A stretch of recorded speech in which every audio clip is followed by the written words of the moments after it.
You know, people who have made it, who are successful, living the American dream, they got there because somebody paved the way for them. Somebody cracked the door open.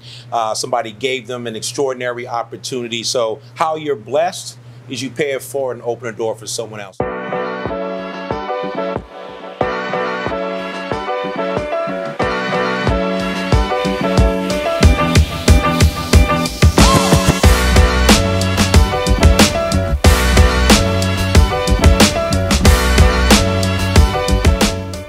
So today's episode, we're going to do things a little bit differently. We're going to be more hands-on, and for those of you who are listening, you can go watch on our YouTube or Facebook. Today, I have a great guest with me. He's been on Oprah, Good Morning America, CNN, Washington Post, and more. He's a motivational speaker, author, and a perfectly amazing, well-known chef. Chef Jeff lives here in Las Vegas, and he started the Chef Jeff Project. His story is about perseverance, motivation, and helping the less fortunate.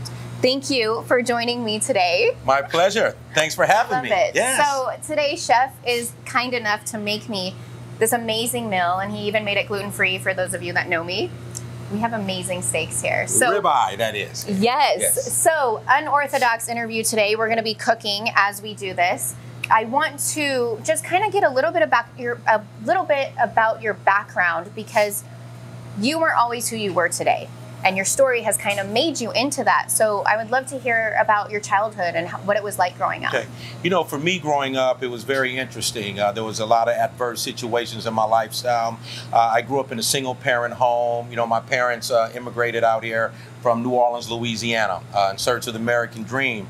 Wound up getting divorced. Here I come into the world, curious young boy. And it was during the time when drugs, crack cocaine, began to sweep a lot of black and brown communities across this country. In the early 1980s, I got involved with selling drugs.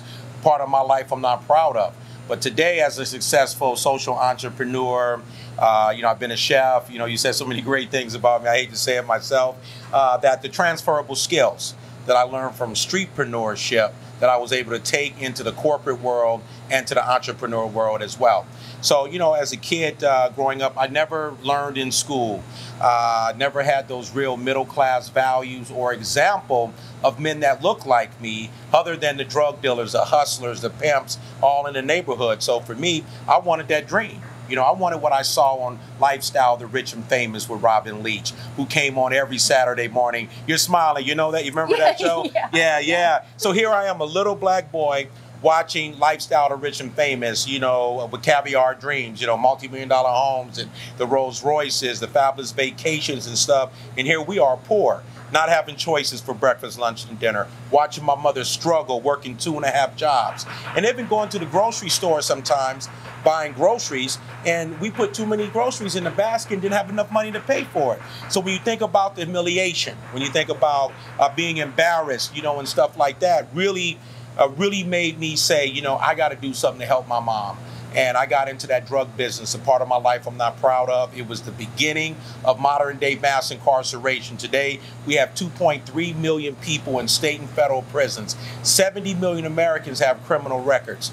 But then we have this pipeline that leads from the schoolyard to the prison yard. Young kids from 12 to like 18 years old becoming criminalized at a young age. And today I've dedicated my life into trying to help these young kids pivot and change the mindset.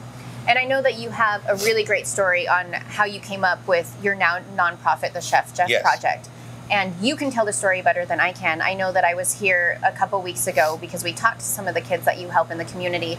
But what was the moment that really led you to the Chef Jeff Project? Wow, interesting. You know, a lot of people have been asking me that question lately. I've been doing this work pop-up style for the past 20 years. But when the pandemic hit, my traveling came to a halt, less public speaking. So I was just sitting around the house waiting for the next gig to come, working on a new cookbook, and I happened to be driving through North Las Vegas, and I crossed Pecos, and I looked to the right, and I saw this huge building that housed these ghost kitchens.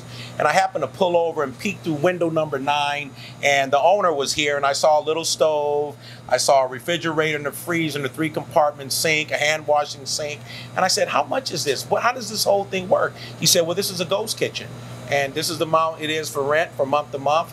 And then right then and there, it came to me. It says, this is my time, this is my moment to launch a dream of mine, to give back to young people who are less fortunate in the Las Vegas community. And I went and filed my paperwork, got the nonprofit 501c3 status, and here we are today helping young kids who come out of foster care system, who are system impacted, have been locked up, probation, failed in high school, failing in high school, and just making poor choices and say, hey, you know, I use this food as a therapeutic method. I call it therapeutic and a rehabilitative cooking.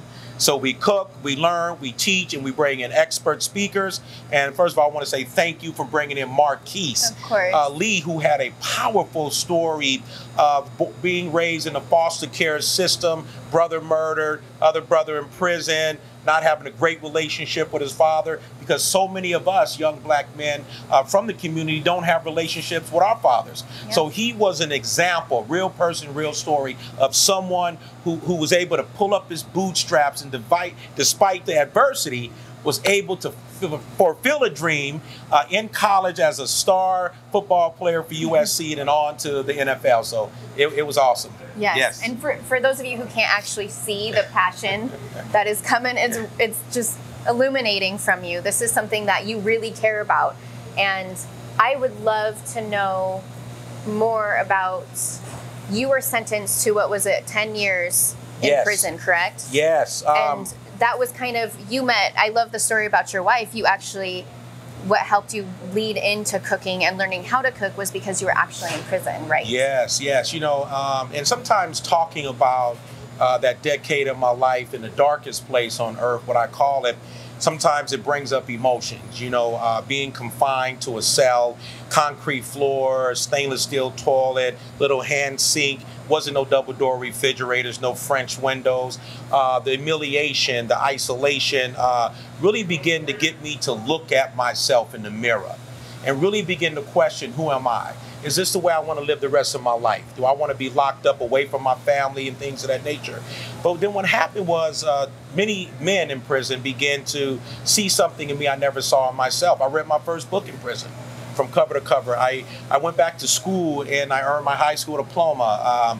I started valuing current events. I started reading National Geographic's magazine because there's a lot of pictures in there. And I had a problem sometimes comprehending what I read, but if I see pictures that go along with the reading. You and I have that in common. Okay, yeah. It just takes me there, you know, and if you can see it, you can be it. And so as I begin to travel the world through magazines and 60 Minutes and Primetime Live in 2020, I started to realize it was a world bigger than my neighborhood. Mm-hmm. There was opportunities out there that I can carve out my own dream and not take a risk going to prison. And in prison, I learned to cook. You know, people always say, well, Jeff, you found food in prison. No, food found me. You know, because I got fired on my job and they put me on the Cadillac crew, and I wound up going in the kitchen on pot and pan detail. And where other inmates saw punishment, I saw an opportunity. And I started washing the dishes, just like you see Tyree over here washing dishes. As soon as I wash them, what's next, Chef? I'm all into the pots. What is this? This is okra, Chef. This is fresh corn. This is a prime ribeye, red bell pepper, cast iron skillet, ingredients that I've never seen before or heard of. And I just got so good and so inspired, I eventually became the head inmate cook, which is like an executive chef in a real free world restaurant. I was an executive chef in prison. You're at the top. I was at the top of the chain, feeding 1,200 convicts, you know, 3 breakfast, lunch, and dinner every day. And I was just blown away with the praise. You know, when you've never been praised for anything good and someone pats you on the back and say, great job, Jeff, man, it really tastes good. The flavor was there. It made me stick my chest out in a different kind of way. Yeah. It really gave me validation. And that's what I needed to really know who I am as a person. Yeah. And then as I was getting ready to get released from prison, my case manager gave me an article in the USA Today about the top black chef in America. And so here I am in prison with a federal number 16138-198, and I'm looking at someone who looks like me. 3 black men who are top of their game doing French cuisine. I said, if they can do it, I can do it. And I got released, made my way to Beverly Hills. Oh, I got to go back. I met my wife 6 months before I got out. You know, because her uncle was in prison with me, Friendly Womack, And I wrote him and said, I'm getting released. You know, I need somebody to take me, get a driver's. I need underwear, toothbrush, toothpaste. I needed a starter kit. I was like an infant child walking out of prison with nothing. And she volunteered to help me. And then one thing led to another. Here we are 24 years later, 5 kids. And she's been my backbone, my ride to die ever since. And the rest they say is history. What a great story. I love that. So as we talk a little bit more, I want to start getting to cook. And I really like even what you were talking about in prison, that you learned some life skills. So kind of tell me how you run these kids through this program. And praise is something that I really noticed was big. Yes. And even when there's other kids around, when I saw you talking to the kids and you were praising them, yes, even that little bit of attention that they were getting and the little bit of confidence that they were getting, you saw that yes, trigger something in them. Yes. And you know, praise is important, especially for folks who have low self-esteem. Remember I told you when I was in prison, inmates were praising my food. So praise is a big part of getting young people to really believe that they have, you know, the power of potential to do whatever they wanted to do. Yeah. And so for me to encourage them, like when my young guys like Tyree, he washes, I train him, great job, let's move to the next, I follow back up. But I'm also a tough love type of chef and teacher as well too, because I believe you have to meet people where they are. You have to speak the language that they speak. You know, I love the Lord, but we're not faith-based because I talk crazy sometimes and I slip up and use a little bit of profanity. But my young people, they relate to that because they're from the streets. You know, many of our young kids don't have their parents. They're in foster care. Many of them have done self-harm, where they try to harm themselves, human trafficking. We get the whole gamut here. High-functioning autistic, mental health problems, trauma-informed care. I mean, we get the whole deal when it comes to challenge young people. So right here, you're putting on some spices. Yes. This is your secret spice, is it? Is that your secret spice? Okay. Okay, we don't tell him. Okay, I won't tell you what it is. Okay. This is my world famous prison spice. Prison spice. Jailhouse which I'm spice so excited I get to try because it's very famous. Yes, and it's 5 different ingredients that makes this up. And this is what I was known for when I was in prison. Awesome. This is the same mixture. So we're going to go ahead, add a little bit here. Oh, here we go. And then you want me to chop something up or am I? Oh, yeah, I'm going to get you. Let's pop this steak in. Okay, I'll tell you what you can do. All right. Okay. So we have the potato here. And you like potatoes and onions? I love potatoes. Okay, so we're going to do potatoes and onions. Okay. So I want you to take a knife, be very careful, it's super sharp. I'm going to cut it in half for you. Yes. And then what I want you to do, we won't use this piece here. I want you to cut little slices like this. Take the knife all the way through, and I'm going to get the steak going. How's that? So when you're teaching kids how to do this, how do you think this translates over? Having them focus on something or having them have a job like this or a task? For one, it's an activity. For 2, it gives me an opportunity to correct them, to coach them. Like, say for instance, that potato's too thin. I would say, Katie, listen, great job. Those potatoes look amazing. But let me tell you something. When you do this one here, you push those aside. If you hold the knife like this instead of like this, you can get a better slice of the potato. You see what I'm saying? Yes. So praise first. Then opens the door for constructive criticism. In this community, there's not a lot of praise. No, not at all. There's not a lot of praise. There's a lot of humility, which you pointed out multiple times, humility in life, which I think everyone can relate to during the pandemic as well, as a lot of people have fallen on some humility. And absolutely. So I think there's something to learn from that. Yes, and a lot of times in underserved communities where there's a lot of poverty, there's a criminal culture. There's a culture that doesn't have those middle class values that allow people to communicate the right way, communicate in order to create those opportunities for them. And so those are some of the things that we focus on here.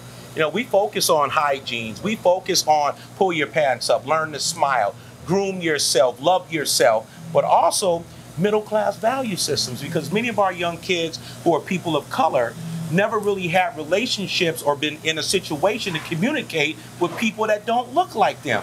This is why we relate to the rappers and to the ball players, because that's what we see in our neighborhood. But we want to see the CEOs. We want to see the entrepreneurs who have took a little something and built a brand out of that and become successful, because again, the transferable skills. Our kids been hustling.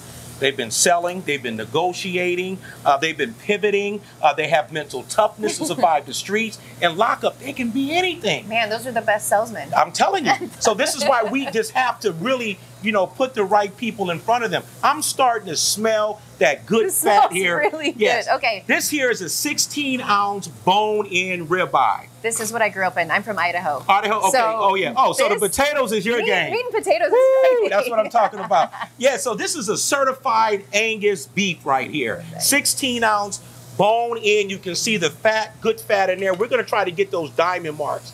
Oh, yeah, looking good. So what we're going to do here, now we're going to take it and we're going to move it this way. We're going to get those really nice diamond This is how you get that mark in the Oh, restaurant. yes, Okay. absolutely, This right? is restaurant grade ribeye. Oh, come on. Now, even though we're in the hood, this is not a hood steak, okay? All right. So we're going to crank the heat up over here. Okay. So now what I want you to do here, I have an onion right here. So I want you to cut both sides off, peel that skin off, drop that in there. Be careful. Watch those fingers. And then what we're going to do here, I'm going to add some oil here. And we're going to caramelize these onions and these Ooh, potatoes. that smells good. And we'll finish it up with just a little bit of butter Am I as well. dicing this? Do some slices. Slices, But not okay. too. We're going to turn it this Oh, way. this We're going to way? go with the grain. Let me Oh. give you an example right quick. Yes, please. Katie is about to take the Chef Jeff title from me. I got to make it at least look like I'm teaching or something. This girl got some chops over here, all right? So here, we want to just get them a little thick here. Well, I've About never just- cut an onion this way. Yeah, just like that. So these would be like julienne. So Yeah, we'll get okay, slivers of onion okay. that's going to go in there. Awesome. Let me see if what our steak looks like underneath here. Oh, yes. You're not ready for this. Katie, you're not ready for this. Wow. You're not ready for that. Look at this. Look at that. Yeah, baby. We don't play at the Chef Jeff Project. Yep. We have Tyree over here in the corner. Yes. And I want to bring him over here if he's not too shy. He's Okay. one of your students. You He, call them he students? is. Yes. I'm going to go to the oven Yes. and check on that steak. Tyree, come on Tyree, over come here. over here and hang out with Yeah, me. go on over there. Tyree, now you've been coming to the Chef Jeff project for a while, right? You're from Las Vegas? I am from Las Vegas. Yeah. What would you say that you've learned so far being on the show? Or not on the show, this is my show. Being here at Chef Jeff's project. I've actually learned a lot. I learned self-confidence. I learned how to maneuver and deal with peer pressure a little bit, and how to overcome challenges. And so this is my first time actually being in a chefing, program and actually cooking. So it's like a little challenge to me, and I like to overcome challenges. That's And awesome. he's been helping me with that. That's awesome. Would you say, what do you normally do on your days off? What is your day off like that you wouldn't be spending here? I'm an artist, so I usually just play around with music, and I also have little side jobs. Instead of this, I go into other work. So I have actually 3 jobs. So I'm really tight. So you're hustling. I like it. 3 Yeah. jobs, and you're also coming here and learning some life skills. Yes. That's great. Well, thank you. Thank you for talking to me. Thank you for joining. And you're so Welcome. kind. Every single kid that I've met, Chef, has been so respectful and had such great manners. And so it just it reflects on what you're teaching them in life. Yes. So And Tyree's one of those individuals that is hungry to learn. He always calls, he checks in. He catches a bus here. I take him home. So I'm actually training him to be a lead. So when we bring other kids in, he'll be training them how to start the dishwashing process. Every day he's learning about new vegetables, food safety, sanitation, and things like that. So I love having him. He's like a son to me. That's awesome. Yeah. Great story, too. you said something when Marquise was here, and I think that it's important for people to know. And I went and told my boyfriend later. I said, you told Marquise, I'm proud of you. And I saw that really hit him. And I see when you tell other people, I'm proud of you, that's such I don't even know the word, a confidence, an accomplishment in a Yes. lot of people. Yes. I think, too, when you tell someone you're proud of them, when you receive that, and sometimes it's difficult to receive praise because you're not used to it and you don't know how to respond to it. But for me, when somebody gives me praise and stuff, I feel validated. I feel like, okay, That's what it is. Okay, Yep. I'm the man now. I made it. I'm doing good and stuff. And I started this because I want young men, especially young men of color like Tyrese, to come here to know that they got options. They got choices in life.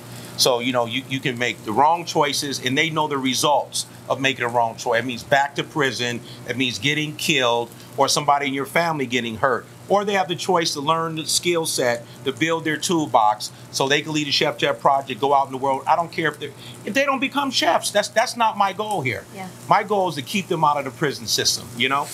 Well, I mean, even like he said, he's learned confidence. Yes. He's learned life skills. This isn't like, hey, I'm coming to be a chef. This is, hey, I'm learning how to grow up and how to be confident in myself and to know at the end of the day, you can go home and cook yourself a meal. And that in itself is very, very rewarding. That's right. I think. That's right. It is. Yes. I mean, I'm not a very good cook, so. I appreciate it. You brought me a long ways. I just started, and I've learned a lot so far, you know. Yeah. I've learned some foods I never heard of. Cooked some stuff I never cooked before, you know. So it's just a lot of good experience. I like to cook, you know, a lot of good experience. That's great.